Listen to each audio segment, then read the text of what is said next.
아, 제가 이 말씀을 준비하면서 너무 많이 축복을 받아서 여러분에게 이 축복을 다 전달을 딜리버리를 해드려야 되는데 어떻게 딜리버리를 다 해드려야 되는지 지금 너무 벅찹니다.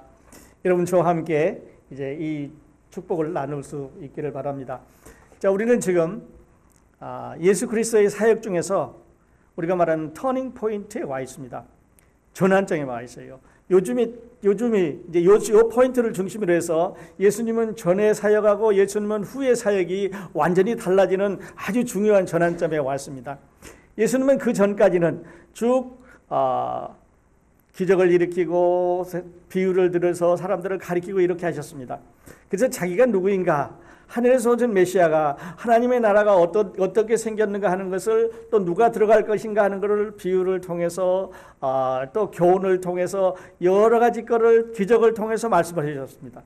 근데 이제부터는 물론 그런 것도 하시지만은 이제는 본인이 직접 예루살렘으로 가셔서 십자가로 가셔서 십자가에 죽으시고 장사하시고 이제 부활하심으로 인해서 그가 지금까지 가리키는 메시아이실 뿐만 아니라 세상 죄를 지고 가시는 메시아인 것을 아주 다이나믹하게 보여주고 계시니까 지금 오늘 우리가 공부하는 이 점은 아주 중요한 터닝 포인트라고 이렇게 말씀을 드릴 수가 있습니다. 여러분 오늘 이 예배에 오셔서 예수 그리스도의 사역 중에 터닝 포인트의 전환점에 서 있는 것에 대해서 얼마나 감사한지 모릅니다. 여러분 하나님 앞에 감사하실 수 있기를 바랍니다.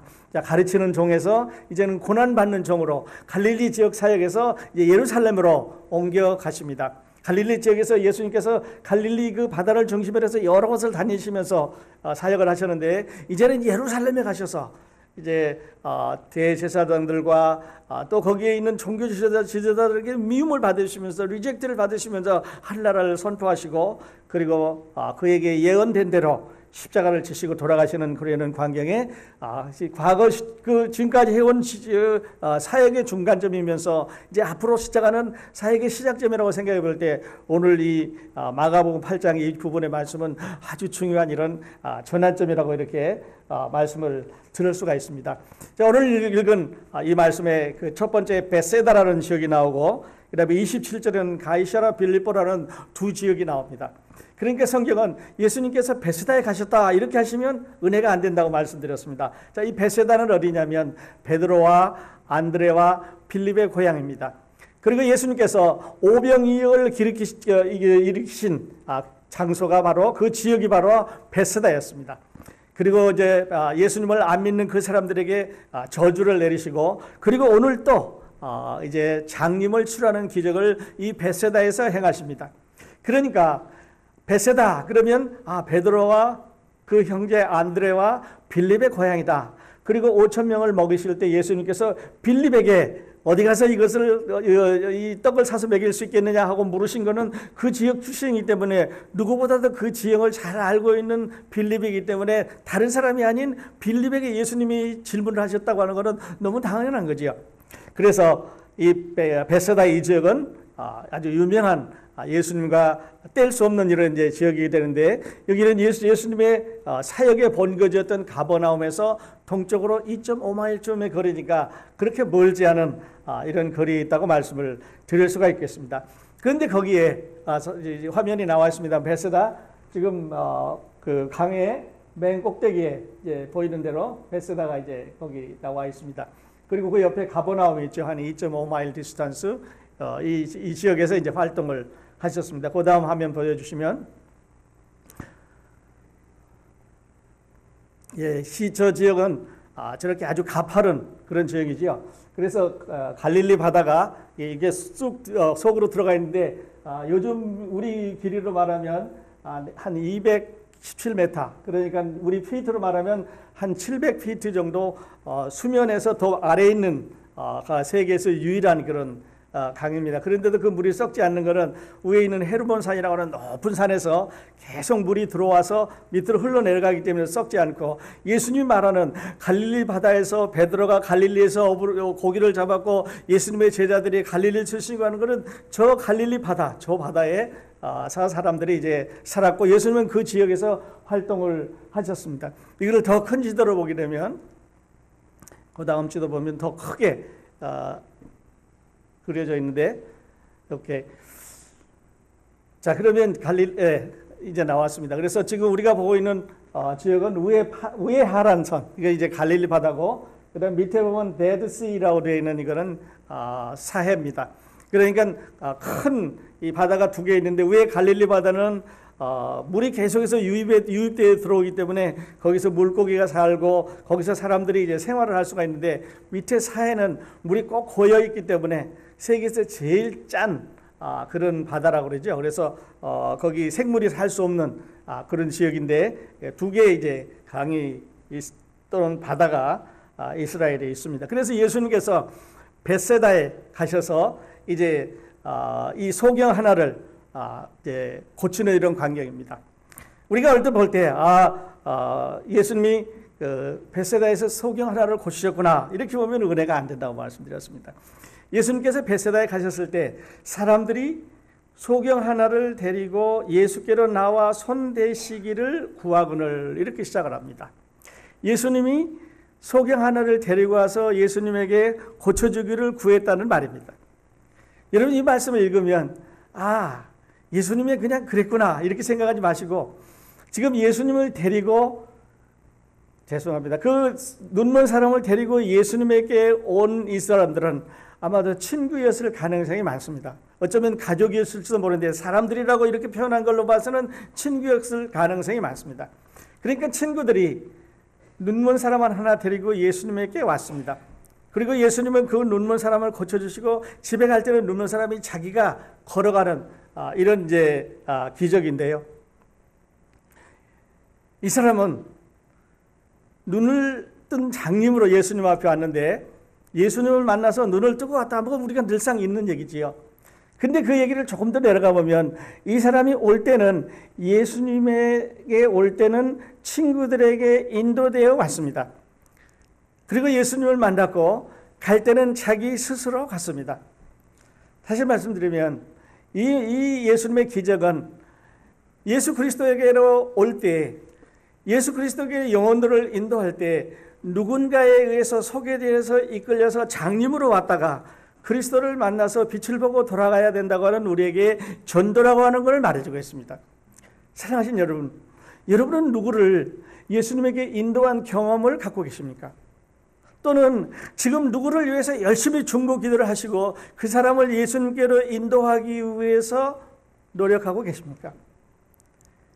이 기적은 예수님이 자 보라 지금 장님이 친구들에 의해서 나에게로 왔고 내가 그를 고쳐줌으로써 집으로 돌아갔다고 하는 이런 놀라운 전도를 아니면 중보 기도를 아니면 우리가 누군가를 위해서 해야 되는 노력을 말씀하고 있습니다. 친구들에 의해서 왔습니다. 메시아를 만났습니다. 만나고 스스로 집으로 돌아가셨습니다. 여러분은 지금 누구를 위해서 중보 기도를 하고 계십니까? 아니면 거꾸로 시계를 돌려서 여러분은 누구에 의해서 예수님을 소개받고 누구에 의해서 교회로 인도받으셨습니까? 나는 친구 따라갔다가 나는 부모님 따라갔다가 아니면 나는 우연히 학교에서 어떤 클럽에서 나는 어떤 경로에 의해서 예수님 만났다고 그렇게 하실 텐데 여러분이 예수 그리스도를 만나는 포인트 점이 있으셨을 것입니다.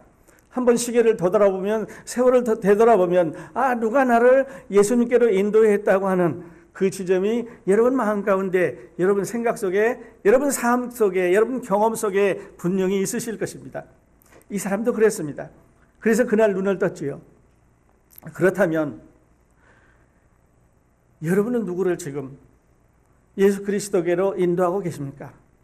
여러분은 지금 누구를 내가 저분을 예수 그리스도께로 인도해야 되겠다고 기도하고 계십니까?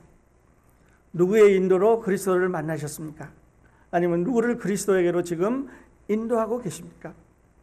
만일에 여러분이 이 질문에 대답할 수 있다면 여기에 있는 이 기적은 참으로 여러분에게 놀라운 축복이 되실 것입니다.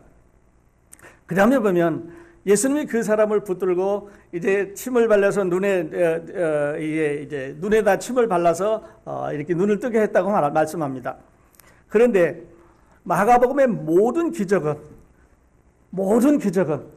마가가 기록한 모든 기적은 예수님이 어떤 일을 행함으로 해서 즉시 변화가 나타났습니다.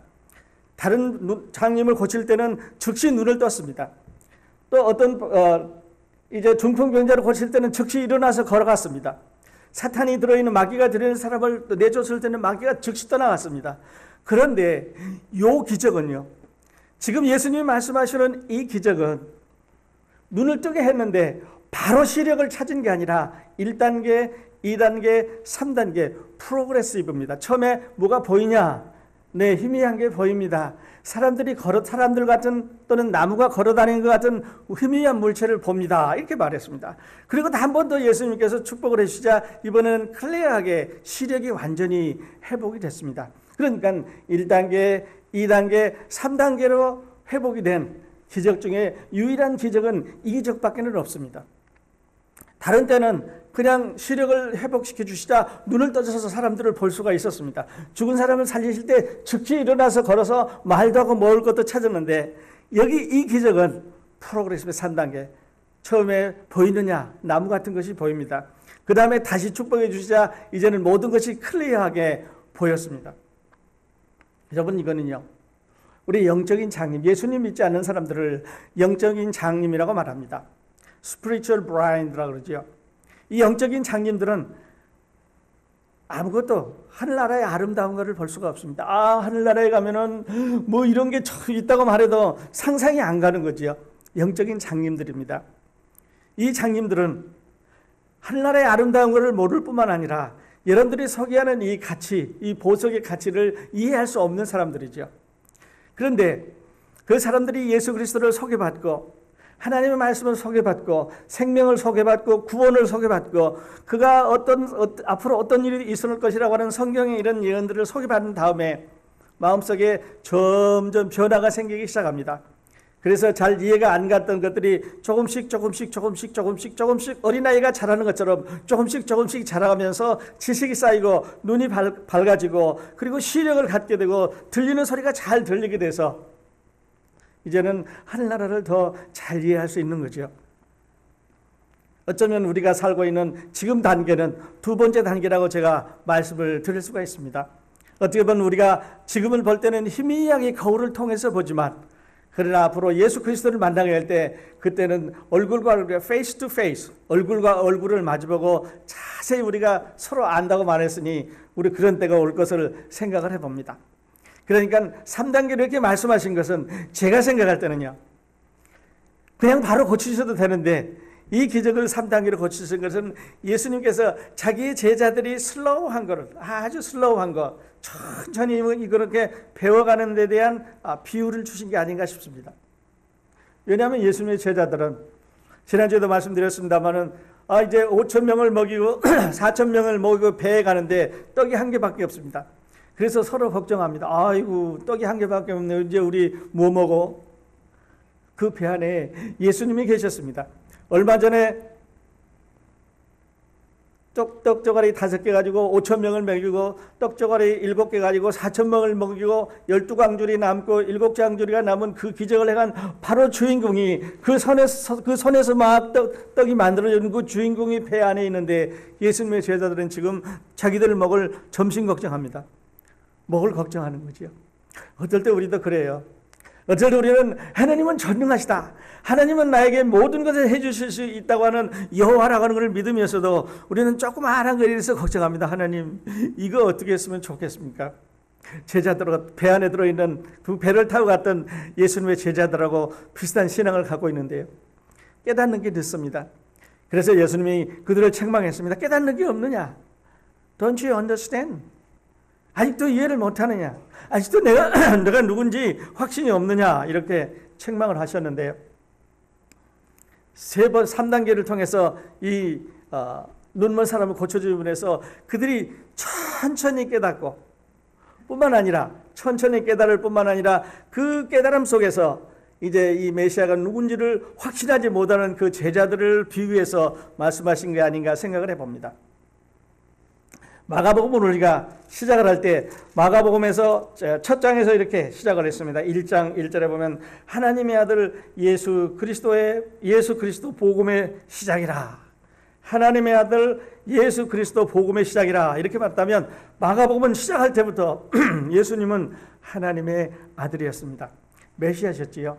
그런데 그 메시아가 활동하는 것을 보면서 그 메시아와 함께 있으면서도 예수님의 제자들은 슬로우입니다. 그래서 23절에 보면 무엇이 보이느냐 물으시니 우러러보며 가로되 사람들이 보이나이다. 나무 같은 것들에 걸어가는 것을 보나이다 하거늘. 사람들이 보입니다. 나무 같은 게 움직이는 게 보입니다. 아마 이 디스크립션, 이 표현은 이 사람이 과거에 사람이 어떻게 생겼는지, 나무가 어떻게 생겼는지 알고 있었다고 하는 것을 우리에게 암시를 해줍니다. 다시 말씀드려서 이 사람은 어렸을 때부터 장님으로 태어난 게 아니라 이제 살아가다가 어떤 면에서 사람들도 알고 나무도 알고 짐승도 알고 다른 여러 가지 사물들을 안 다음에 시력을 잃어버렸는데 이제 다시 시력을 찾으면서 저 사람 저거는 사람이고 이거는 나무이고 하는 것을 자기 눈으로 분별하지 않았을까 하는 그런 생각을 해보게 되는 거죠.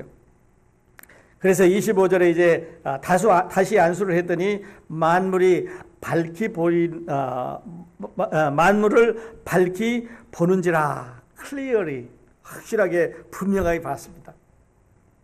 그래서 이 기적은 전에도 말씀드렸습니다만은 이 기적은 예수 그리스도가 하나님의 아들이다. 하나님의 메시아다. 하늘에서 보내준 지금부터 4,000년 예수님이 이 말씀하신 이 당시서부터 시작해서 700년 전에 메시아가 오시면 이제 화면에 나와 있는 대로 소경이 눈이 밝을 것이며 귀머거리 귀가 열릴 것이며 그때 저는 자들이 사슴같이 뛸 것이며 벙어리의 혀는 노래하리니 이는 광야에서 물이 솟겠고 사막에서 시내가 흐를 것입니다. 언제 메시아가 오시면 예수님이 오시면 그러니까 그 전에 많은 사람들이 왔지만 저렇게 한 사람이 없었습니다. 그 후에도 세상에 많은 사람이 태어났지만 저렇게 한 사람이 없었습니다. 저렇게 한 사람이 없었을 뿐만 아니라 고난을 받고 장사되었다가 3일 만에 부활한 사람이 없었습니다. 부활하셨을 뿐만 아니라 다시 오셔서 성령으로 오셔서 이 세상의 모든 것을 메시아 왕국이 있을 것을 말씀하는 분이 없었습니다. 그러니까 이분이 메시아라고 하는 말이죠. 여러분과 제가 믿고 있는 예수 그리스도, 우리 아침에 찬양했던 그분은요, 우리 찬송의 주인이 되셨던 그분은, 제가 오늘 드리는 말씀의 제목이 되시는 이분은 메시아입니다. 하나님의 아들이에요. 더 없습니다. 바로 그분이 여러분 저에게 영원한 생명을 주셨습니다. 그러므로 우리는 확실히 알 수 있는 것은 예수 그리스도가 주시는 생명, 그분은 하나님께서 주시는 메시아가 주시는 생명이기 때문에 우리는 영원한 생명이고 하늘나라에 영원한 나라에 갈 수 있다고 하는 확신이 있는 것이죠. 여러분과 저에게 이 축복을 주시는 하나님께 우리는 영광을 돌립니다. 그리고 감사를 드리는 거죠. 그 다음에 내려가 보면요, 이 사람에게 마을에 들어가지 말고 집으로 가라고 말합니다. 내가 그냥 집으로 가고 저 마을로는 가지 마라. 왜냐하면 이 베세다라고 하는 마을은 예수님께서 이미 정죄를 하셨습니다. 왜냐하면 그들이 예수 그리스도를 받아들이지 않기 때문에 그 많은 떡을 먹여주고 그 많은 가르침을 주는데도 그들이 완악해서 듣지를 않기 때문에 너는 그냥 집으로 가라고 말합니다.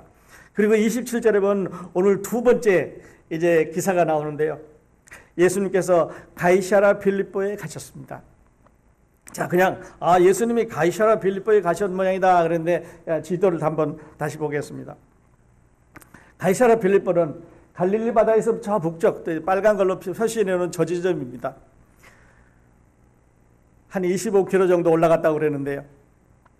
그리고 뒤에 보는 높은 산이 헤르몬 산입니다. 다음 주에 우리 보겠습니다만 거기서 예수님이 변화되셨습니다. 하얗게 변화되신 그런 산이 이제 헤르몬 산이라고 우리가 그렇게 믿고 있는데, 그 지점에 예수님은 올라가서 자기의 영광을 이제 제자들 앞에 드러내는 것이요. 하늘나라가 이렇게 아름다운, 이렇게 찬란한 이런 광채가 나고 이런 모습으로 너희가 살 거라고 하는 것을 샘플로 잠깐 예수님이 제자들에게 보여주셨습니다. 우리도 함께 그 제자들이 디스크립션한 그 글을 통해서 우리에게 적어준 내용을 잠시 보겠습니다만은, 이것은 우리가 말로 표현할 수 없는, 글로 표현할 수 없는 우리의 감각 속에 들어있는, 어쩌면 우리의 감각보다도 우리의 생각보다도 훨씬 더 넓은 하나님의 이 나라의 아름다움을 우리가 생각을 해볼 수가 있겠습니다. 가이사랴 빌립보에 예수님께서 가셨습니다. 한국에서 이 말을 하니까요, 경상도 사람은 개를 가이라 그런디지요. 그래서 가이, 그래서 개라고 잘못 번역했습니다만, 가이사랴 빌립보에 예수님이 거기를 이제 가셨습니다. 그러면서 가시다가 예수님의 제자들한테 묻습니다. 오늘 제가 드리고 싶은 말씀의 제목이에요. 사람들이 나를 누구라 하냐? 사람들이 나를 누구라 하느냐? 이렇게 묻습니다. 그러면서 두 번째 질문은 너희는 나를 누구라 하느냐? 또 묻습니다. 그러니까 사람들은 나를 누구라고 부르느냐? 이렇게 물으시고, 너희는 나를 누구라고 하느냐? 이렇게 묻습니다. 자, 사람들이 나를 누구라고 하느냐? 사람들마다 대답하는 게 많이 다를 것입니다. 그래서 거기 있던 사람들은 이렇게 말했습니다. 어떤 사람들은 세례 요한이라고 하고, 어떤 사람들은 엘리야라고 하고, 어떤 사람들은 선지자 중에 하나라고 합니다. 이 사람들은요, 세례 요한이건 엘리야건 선지자 중에 하나는 예수 그리스도가 오기 전에 준비하러 오는 사람들, 예수 그리스도가 오기 위해서는 세례 요한이 와야 되고 엘리야가 와서 이 얘기를 해줘야 되고 선지자들이 와서 외쳐줘야 되는데, 예수 그리스도는 아니지만 예수님은 전 단계에 누군가 이제 앞으로 올 예수를 얘기해주는 사람이라고 말합니다 라는 얘기를 했으니까 지금 앞으로 가긴 가는데 예수 그리스도가 메시아라고 하는 대답을 해주지를 못했습니다. 그런데 만일에 오늘 아침 우리가 밖에 나가서 만나는 사람이 모슬렘이었습니다. 모슬렘에게 예수 그리스도가 누구냐고 물으면 모슬렘은 이렇게 말합니다. 예수 그리스도는 선지자입니다. 그런데 예수 그리스도는 하나님은 아닙니다. 하나님의 아들은 아닙니다. 힌두교에게 물었습니다. 인도에 가면 힌두교가 많지요. 힌두교인들에게 예수 그리스도가 누구냐 이렇게 묻는다면 그들은 이렇게 말합니다. 예수 그리스도는 신이다. A God. 신 중에 하나다. 근데 이 세상에는 아주 많은 신들이 있기 때문에 소도 신이고 사람도 신이고 뭐 여러 신, 나무도 신이고 여러 신이 있기 때문에 그 중에 한 신이라고 말합니다. 그러니까 별반 차이가 없는 그런 신이지요. 불교인에게 말합니다. 예수 그리스도가 누구냐? 영적으로 성숙한 사람이고 선하고 따뜻한 마음을 가지고 있는 사람들의 모델이다 이렇게 말합니다. 그분이 하나님이라고는 말을 하질 않습니다. 유대인에게 묻습니다. 그는 선지자이고 선생이다. 그런데 그는 하나님은 아니다. 몰몬교인에게 묻습니다. 그리스도는 하나님이다. 몰몬교인은 그렇게 말합니다. 그런데 누구든지 선한 일을 하면 하나님이 될 수 있다. 여러분도 하나님이 될 수 있다는 말이죠. 여호와의 증인인 내게 예수님이 누구냐고 묻습니다. 그들은 이렇게 말합니다. 그는 한때 천사장 미가엘이었다. 그런데 육신을 입고 세상에 오지지는 않았다. 그러니까 예수 그리스도가 세상 죄를 사하기 위해서 육신을 입고 오신 하나님의 아들이라는 것을 부인을 하는 거죠. 무신론자에게 묻습니다. 예수 그리스도가 누구냐? 그런 사람은 없다. 예수는 존재하지 않는다. 왜냐하면 그들은 하나님도 존재하지 않으니까요. 많은 사람들에게 묻습니다. 일반인에게 묻습니다. 예수 그리스도가 누구냐? 예수는 세계 4대 성인 중에 한 사람이다. 참으로 훌륭한 사람이고 많은 교훈을 준 사람이다. 예수 그리스도의 제자들에게 물었습니다. 그랬더니 베드로가 떡 나와서 말하기를 주는 그리스도이십니다 이렇게 말했습니다. 사랑하신 여러분, 여러분은 예수 그리스도를 누구라고 생각하십니까? 여러분은 예수 그리스도를 누구라고 생각하십니까? 여러분은 예수 그리스도를 누구라고 답변하시겠습니까? 하나님이 만일에 너는 예수를 누구라고 생각하느냐 이렇게 묻는다면 여러분은 어떻게 답하시겠습니까? 여러분 그 대답의 준비가 되어 있으면 좋겠다고 믿습니다. 하나님께서 예수가 누구냐고 묻는다면 여러분은 내가 오늘 아침에 찬송 불렀던 사람이고 내가 믿고 다니는 사람이고 내가 보고 있는 성경의 주인이고 그거 말고요. 그보다 더 중요한 게 있습니다. 나를 위해서 내 죄를 위해서 십자가에 돌아가신 하나님의 아들이라고 고백하십시오. 주는 그리스도시요 살아계신 하나님의 아들이라고 고백하십시오. 그리고 그가 나를 위해서 십자가에 돌아가셨다고 고백하십시오. 내 삶의 주인이고 내 생명의 주인이시고 나를 하늘나라로 인도해 가실 수 있는 주인이라고 여러분 대답하실 수 있는 준비가 되셨습니까? 하나님이 듣기를 원하시는 그런 대답이죠. 여러분 그 대답 준비하실 수 있기를 바랍니다. 그런데요, 여기서 이제 아주 중요한 포인트가 하나 더 나왔는데 27절에 보면 사람들이 나를 누구라고 하느냐 이렇게 물었을 때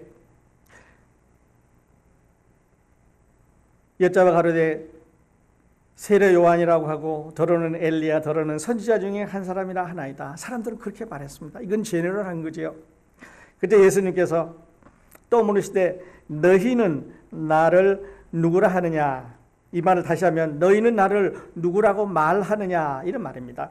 너희는 나를 누구라고 생각하느냐 이런 말입니다. 너희는 나를 누구라고 너희 마음속에 갖고 있느냐 이런 말이죠. 제자들은 이렇게 말했습니다. 베드로가 일어나서 대답을 하죠. 주는 그리스도시니이다. 여기서요, 베드로가 대답했단 말은 아주 중요한 의미를 갖고 있습니다. 왜냐하면 우리 지금까지 베드로에 대해서 많이 얘기를 했습니다. 그런데 이 시점을 중심으로 해서 베드로의 말이, 베드로라고 하는 이 단어가 엄청나게 많이 나오기 시작을 하는데요. 마태복음 16장에 베드로가 이 대답을 합니다. 주는 그리스도시요 살아계신 하나님의 아들이니다 라고 대답한 이때를 중심으로 해서 터닝 포인트를 중심으로 해서 그 전에는 베드로라는 말이 5번밖에 안 나왔습니다.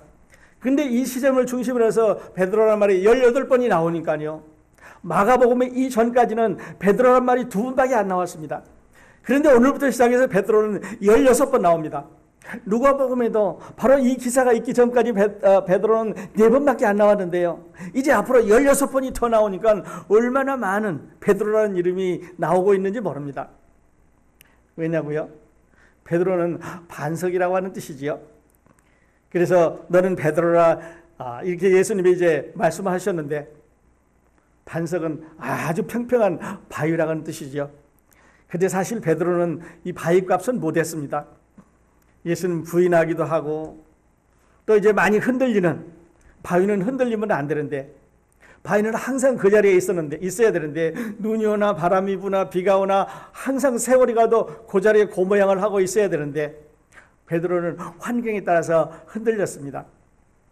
여자들 앞에서 흔들리고 부끄러움 앞에서 흔들렸는데 그러나 흔들리지 않는 것은 예수 그리스도의 그를 향한 사랑은 흔들리지 않으셨습니다. 그래서 다시 베드로를 굳건하게 세우셨는데요. 베드로가 이렇게 말합니다. 주는 그리스도십니다. 화면에 잠깐 나왔었습니다만 그리스도란 말은 메시아라고 하는 뜻입니다. 그리고 기름 부음을 받은 자라고 막 뜻입니다. 주는 그리스도십니다. 여러분 이 고백 하나님 앞에 여러분이 준비할 대답이 바로 이것입니다. 예수 그리스도가 누구냐라고 여러분 하나님이 물으신다면 주는 그리스도십니다. 내 생명의 주인이십니다. The Lord, the Christ, the Messiah, the Anointed One. 기름 부을 받은 나를 위해서 세상에 오신 하나님의 아들이십니다. 라고 여러분 고백할 수 있었으면 좋겠습니다. 그런데요.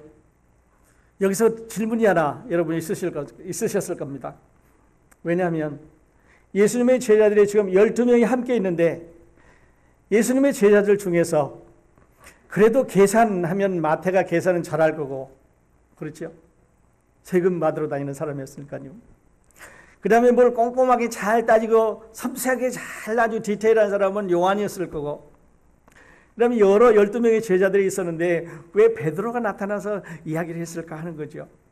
왜 베드로가 스포크스맨 나와서 대변으로 말을 했을까 하는 게 이제 첫 번째 질문이고요.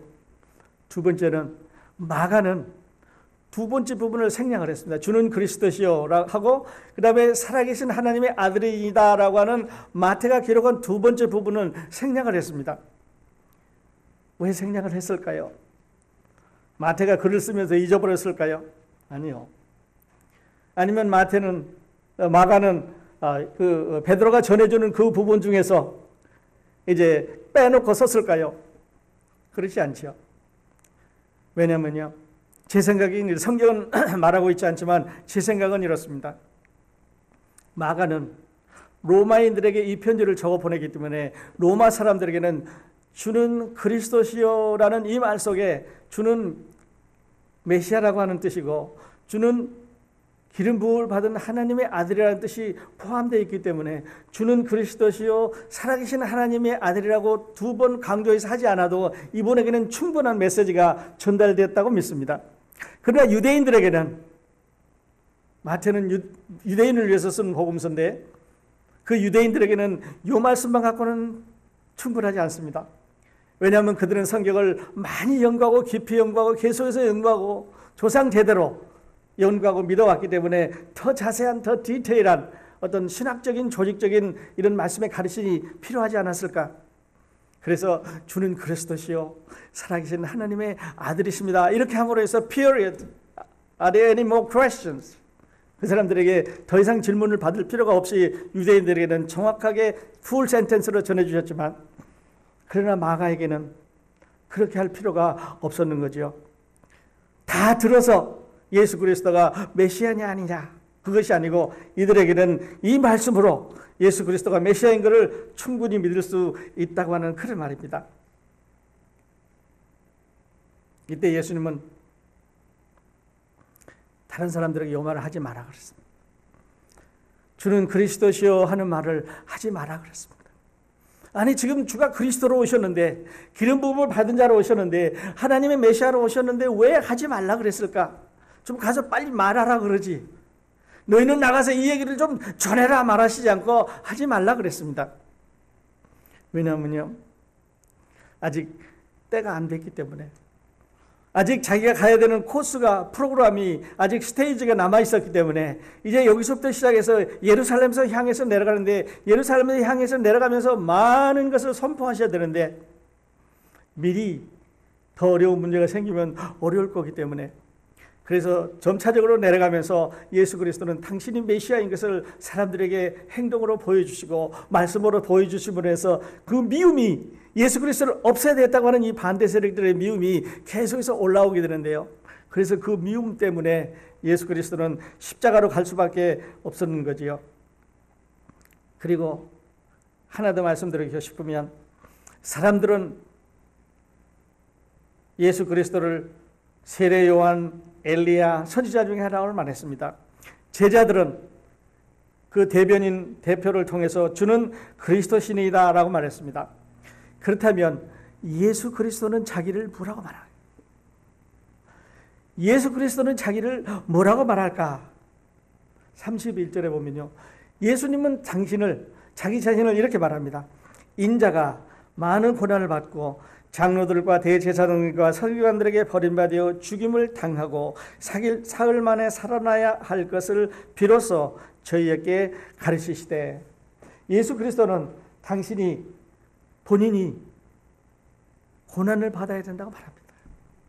예수 그리스도는 당신이 장로들과 대제사장들과 서기관들에게 버림을 받아야 된다고 말합니다. 그리고 죽임을 당하고 3일 만에 다시 살아난다고 말합니다. 이야, 놀라운 일이죠. 인자는 must, 반드시 그렇게 해야 된다고 말합니다. 이건 옵션이 아니고 해도 되고 안 해야 되는 옵션이 아니고 must, I must 그래야 된다고 말합니다. 첫째는 고난을 받아야 됩니다. suffering. 두 번째는 rejection. 장로들, 대제사장들, 서기관들에게 버림을 받고 그리고 죽임을 당하고 죽은 것이 아니라 죽임을 당하고 그리고 3일 후에 부활한다고 말합니다. 이 네 단계를요. 다시 잘 읽어보면 뭔가 될 것 같으지요. 이 네 단계를 한 줄로 딱 줄여서 말씀한다면 여러분 이 말을 복음이라고 말합니다. 복음은 예수 그리스도께서 나를 위해서 고난 받으시고 십자가에 돌아가시고 장사한 지 3일 만에 부활하시고, 이게 복음 아닙니까? 예수 그리스도는 세상에 오신 하나님의 메시아로서 자기 땅에 오매 자기 백성이 영접치 않았습니다. 어떻게 하면 없앨까? 어떻게 하면 죽일까? 어떻게 하면 저 사람이 활동을 하지 못할까? 미워했습니다. 왜냐하면 사탄이 꽉 공중 권세를 잡고 있는 이 세상에 하늘나라 복음을 전하러 오셨으니까요. 그래서 그분은 고난받으시고 십자가에 못 박혀 죽으시고 장사한 지 3일 만에 부활하신 하나님의 아들, 우리는 이것을 복음이라고 말이죠. 얼마나 아름다운지요. 자, 우리 다 함께 이렇게 결론을 내십시다. 여러분은 지금 누구를 그리스도께로 인도하고 계십니까? 아직 없으시면요, 여러분이 마가복음 8장 22절부터 이 말씀을 읽기가 좀 부끄럽지 않으세요? 이 사람들은 장님을 예수님에게 데리고 갔습니다. 여러분 주위에 있는 친구들, 여러분 주위에 있는 가족들, 여러분 주위에 있는 누군가를 오늘 아침에 인도해 주신 친구들을 인도해 주신 것처럼 하나님 앞으로 인도하셔야 되지 않을까요? 또 그들을 위해서, 그들의 영혼을 위해서 해야 되지 않을까요? 만일에 그렇게 하실 수 있으면 여러분 이 말씀을 읽는데 qualified 하셨습니다. 두 번째는요, 하나님의 질문입니다. 하나님께서 여러분에게 너는 나를 누구라고 하느냐 이렇게 묻는다면, 너는 나를 누구라고 하느냐 이렇게 묻는다면 여러분은 준비되셨습니까? 여러분은 질문을 가지고 계십니까? 답을 가지고 계십니까? 만일에 안 가지고 계시면요, 우리 잠시 기도할 텐데 이 기도하는 동안에 여러분 하나님 앞에 이 답을 주시기 바랍니다. 하나님, 주는 메시아입니다. 주는 나를 구원해 주시는 하나님의 아들입니다 라고 고백하실 수 있길 바랍니다. 그리고 세상에 나가셔서 정크푸드 드시지 마세요. 영적인 정크푸드 너무 많습니다. 복음으로 살아갑시다. 복음으로 대하고 복음을 중심으로 우리 살아가는 우리 크로스포인트 여러 성도님이 다 되시기를 예수님의 이름으로 축원드립니다. 기도하겠습니다.